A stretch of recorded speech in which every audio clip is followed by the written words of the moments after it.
Olá, tudo bem? Bom, eu espero que você esteja bem. E a minha oração é que a paz do nosso Senhor e que todo o seu suprimento seja sobre você, sobre a sua casa, sobre a sua saúde e que Deus, na sua maravilhosa graça, nos abasteça de tudo que precisamos e que nos abençoe e continue nos abençoando como Ele tem feito. Hoje eu quero meditar com você, nesta oportunidade, sobre um texto bastante conhecido. É o texto de Romanos, lá no capítulo 8 de Romanos. Eu peço que você, se puder me acompanhar, leia juntamente comigo. Nós vamos ler Romanos 8, dois versículos apenas, versículo 28 e versículo 29. E diz assim: Sabemos que Deus age em todas as coisas para o bem daqueles que o amam. Ou, de repente, na sua versão está escrito que todas as coisas contribuem para os que amam a Deus, dos que foram chamados de acordo com o seu propósito. Pois aqueles que de antemão conheceu, também os predestinou para serem conformes à imagem de seu Filho, a fim de que ele seja o primogênito entre muitos irmãos. Esse texto é bastante conhecido. Inclusive, muitos irmãos, muitas pessoas acham que aqui existe uma promessa, ou então usam esse texto como vários outros ditos populares, inclusive alguns que não estão nem na Bíblia, como Deus age certo, Deus escreve certo por linhas tortas, ou então Deus fecha uma porta e abre uma janela, e muitos outros ditos populares.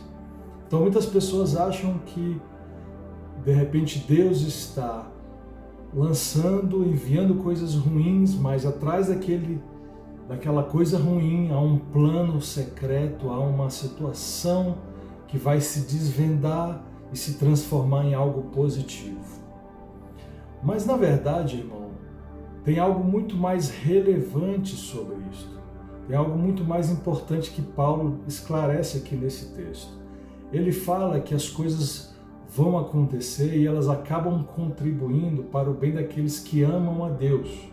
E ele diz, dos que foram chamados de acordo com o seu propósito.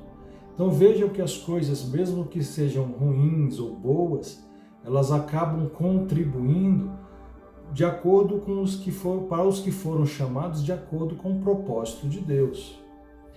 E aí talvez eu me pergunte, ou você se pergunte, então qual é o propósito de Deus? Inclusive, querido, eu vejo muita gente trabalhando para descobrir qual é o seu propósito, para que veio, qual é o seu destino, ou para o que foi destinado, predestinado, como o texto diz. Mas o próprio apóstolo Paulo já nos dá a informação que precisamos. Ele diz que este propósito, ele diz assim, pois aqueles que de antemão conheceu, também os predestinou para serem conformes à imagem de seu Filho.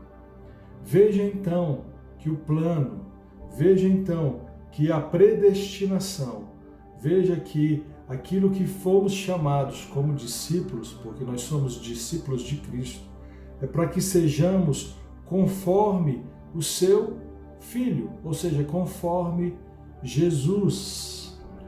Aqui está o grande segredo, aqui está a grande revelação do próprio texto, que fica claro pelas palavras do apóstolo Paulo. Muita gente acha que ele disse aqui que todas as coisas cooperam e que a gente vai ser sempre feliz e que a gente vai ser sempre bem-sucedido. Mas essa não é uma preocupação do Evangelho. Essa não é uma destinação do Evangelho. A destinação do Evangelho, o porquê Jesus ter vindo, ter se feito homem, ter se entregado, é para que ele fosse o primeiro de muitos.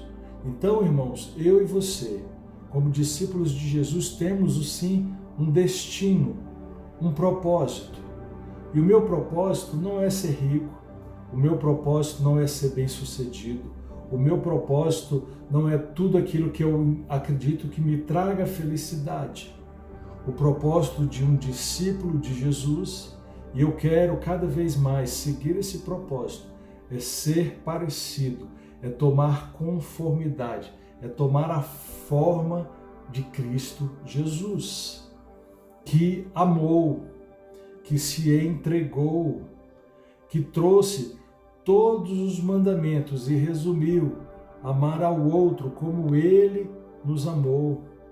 Essa é a conformidade, esse é o destino, esse é o propósito de um discípulo de Jesus. É andar tão perto dele, é estar tão próximo ao Mestre que possamos ficar sujos com a poeira do caminho.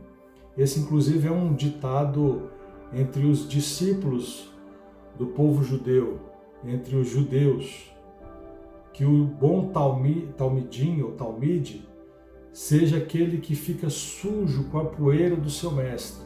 O mestre vai andando à frente e o discípulo vai logo atrás. E essa proximidade com o caminhar do mestre, que levanta a poeira, e ele estava falando daquela época, levanta a poeira do caminho, e essa poeira suja a roupa do discípulo. Isso mostra proximidade. Então o que ele diz é que o propósito é que tenhamos essa mesma forma, essa mesma conformação, essa imagem de seu filho, a fim de que ele seja o primogênito entre muitos irmãos. Então, em Jesus foi aberto primeiro ele foi o primogênito e ele abriu o caminho. Ele é este caminho para que eu e você pudéssemos estar novamente ligados a Deus. E essa ligação, essa nova união tem um propósito, que sejamos imagem de Cristo, não mais a imagem do primeiro Adão, mas a imagem do novo Adão que é Cristo, andando em amor, doando-se para os outros. E eu sei, querido, que eu não estou aperfeiçoado nisso. Acredito que talvez você também não. Talvez você até esteja na minha frente neste caminho. Mas eu quero dizer, irmãos, que este deve ser o nosso propósito. Esse, na verdade, é o nosso chamamento, ser parecido com Cristo. Muita gente, às vezes, diverge, muitas vezes se perde com ideias humanas do que deve ser. Coloca, inclusive, um chamado ministerial à frente de ser parecido com Jesus, ou coloca, às vezes, um bem material ou uma ideia de felicidade à frente de ser parecido com o próprio Jesus. O próprio Mestre disse que esse caminho é um caminho de renúncia. O próprio Mestre disse que esse é um caminho difícil. Ele nos alertou dizendo que teríamos dificuldades, provações, teríamos dias difíceis, mas sempre para andar em bom ânimo. E eu sei, irmão, o quanto custa ter bom ânimo nos nossos dias. O quanto custa ter bom ânimo frente a uma má notícia. O quanto custa ter bom ânimo frente a uma doença. O quanto custa ter bom ânimo frente às situações que têm sido sobre nós e contra nós muitas vezes.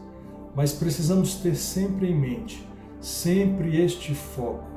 O meu destino, o meu propósito não é ser feliz. Desculpa, talvez você ache que Deus enviou Jesus para que você fosse feliz. É claro que a alegria vai estar no coração daquele que é de Jesus, mas Jesus morreu para ele ser o primeiro do novo tipo de ser humano, de uma nova forma de viver, totalmente diferente do que nós vemos nos nossos dias. Então, o propósito e a grande revelação desse pequeno texto que nós lemos é que nós temos um propósito, e esse propósito é ser conformado, é tomar a forma de Cristo. É ser um verdadeiro talmidim, um talmidim ou talmide, que significa discípulo. Jesus nos convidou para sermos discípulos dele.